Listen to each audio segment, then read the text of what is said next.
Welcome to the Food Scene, an instructional web series on how to make some delicious dishes. This is episode 7. We're going to be doing buffalo chicken meatballs, which is sort of a riff on buffalo chicken wings, but in meatball form. Let's start by breaking down the ingredients. You'll need scallions, panko breadcrumbs, ground chicken, butter, garlic, black pepper, onion powder, some kind of hot sauce. I'm using Frank's Red Hot, celery, blue cheese, and salt, and an egg. Some other quick notes here. Obviously, always wash your hands. Make sure your counters are clean. Make sure before you start using any vegetables that you are washing them. I am not showing these things in the video because I feel that would be sort of monotonous. But yes, always do that. Also, for any of you who want suggested amounts for the ingredients, I will leave those amounts in the video description below. Back to the food scene. Okay, so first step, preheat the oven to 425 degrees Fahrenheit. Here I am doing that just now. Then we're going to break down some of the vegetables. Here are our scallions, and we're just going to slice them. I'm doing these pretty thick, but in all honesty, you can cut them really thin if you'd like. They're more of a garnish for the dish, although we will use some of them in the actual meatball mix. I like slicing them as opposed to chopping them because I think that you get a nice sort of bite of green onion each time you have some of the meatballs. Fast forwarding through some of this for sake of time. And yeah, here we are. Still breaking down these scallions, or green onions, whatever term you prefer. And after we do that, we're going to move on to breaking down the celery. This you are going to want to finely chop, as opposed to the green onions. You could chop both if you want sort of less chunky meatballs, but I like the chunks of green onions, so I leave them sliced. And all of this is sort of a nod to, ordering like buffalo chicken wings in a bar and you get your slices of celery stick and maybe some green onions and some kind of dressing, maybe a blue cheese dressing, and there is blue cheese in this as well. So here we are, fast forwarding through me breaking down the celery. And yeah, here I go. Man, I wish I could chop this fast. It would save so much time. Like if this was real speed. Alright, here we go. Moving on, we're going to mince some of the garlic. Yeah, just breaking it down. There's probably a more efficient way to do this if I was more of a knife master.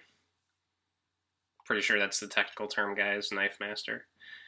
But yeah, whatever works for you. This is how I was taught to do it growing up. So I'm mincing the garlic. I suppose you could also crush the garlic if you have a garlic crusher of some kind. But this way works too. Alright, now we're going to put a small pot on the stove over moderate heat. Now when I say moderate, I mean medium. We're going to throw the butter in there,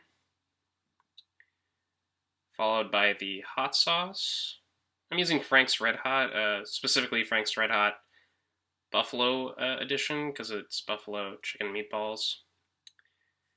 And we're going to whisk the butter and the hot sauce together along with a few other things.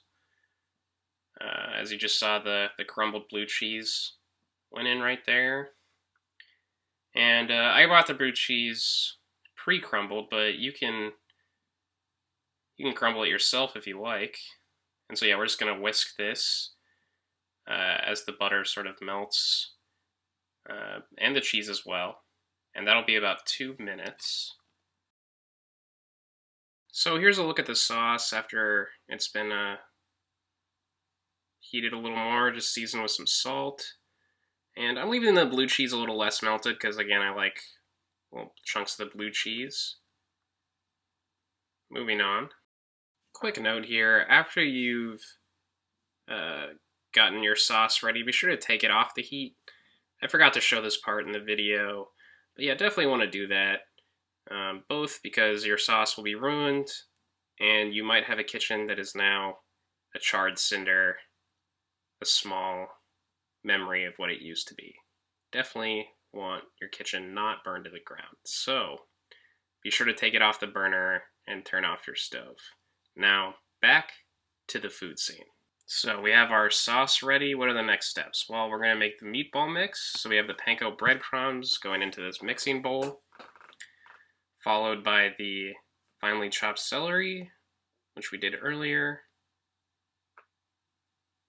And yeah, here I am just getting all the celery out. Then some of the sliced green onion, or scallions. I like scallions because in a previous episode I referenced it's fancy. But yeah, I like scallions. So then afterwards we're putting in the garlic, the minced garlic, and then an egg. I didn't show the cracking of the egg, but obviously you want to crack that first.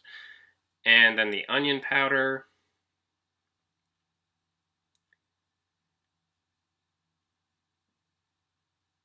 And we're just going to mix that all together.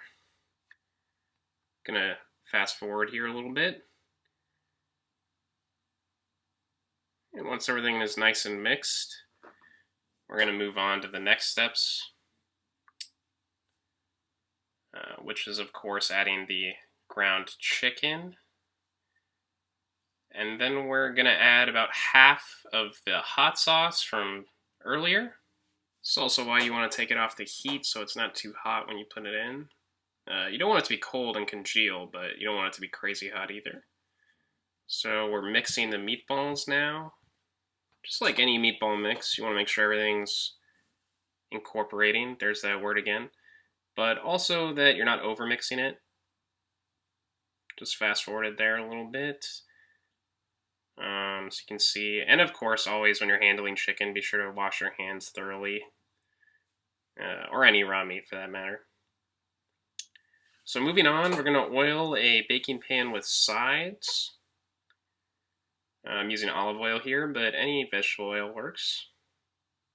I just like olive oil. And yeah, here I am oiling the baking sheet. I don't know why I'm showing this so long. I mean, it's pretty self-explanatory. Just make sure you're oiling everything, oiling the sides. And now we're going to move on to making the meatballs. So I'm sure I failed spectacularly at this, but you want to make sort of 1-inch meatballs as best you can. They don't necessarily have to be 1 inch, but whatever you're doing, you want to make sure that it's even. But keep in mind that if you make larger meatballs, you might have to cook them longer, or if you make smaller meatballs, you might have to cook them less time. What you're really looking for at the end of the day is uniformity, which I rarely ever achieve, but you never know. Alright, so here I am fast forwarding through some of this. Obviously, you just continue to make the meatballs. If you need another baking sheet, that's fine. You know, play it by ear, see how things go. So still making the meatballs here. I'm gonna jump forward a little bit and show the finished tray. Here we are. Finished tray of meatballs. And yeah, not super uniform, but I did my best. And now we're gonna put them into that preheated oven from earlier.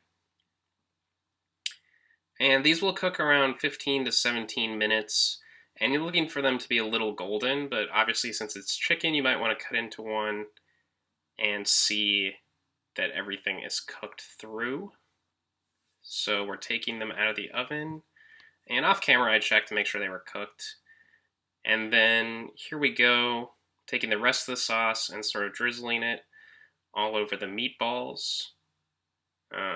If you wanted to maybe put the sauce back on the burner for a little bit so it heats up again, that's cool, because you want everything to be warm. Now we're going through, moving on to the garnish, the green onions. from earlier, which I'm going to fast forward here a little bit. And it's looking pretty nice. Just a little presentation there. Let's jump to the finished product. Here they are, guys. Buffalo chicken meatballs. I have to say, I really enjoy these. It's a nice little snack, or if you want to serve them with some kind of vegetable mashed potatoes, that works too. Anyway, that's this episode, episode 7. Be on the lookout for more episodes. Like and subscribe if you want. I hope these dishes find you well at any time.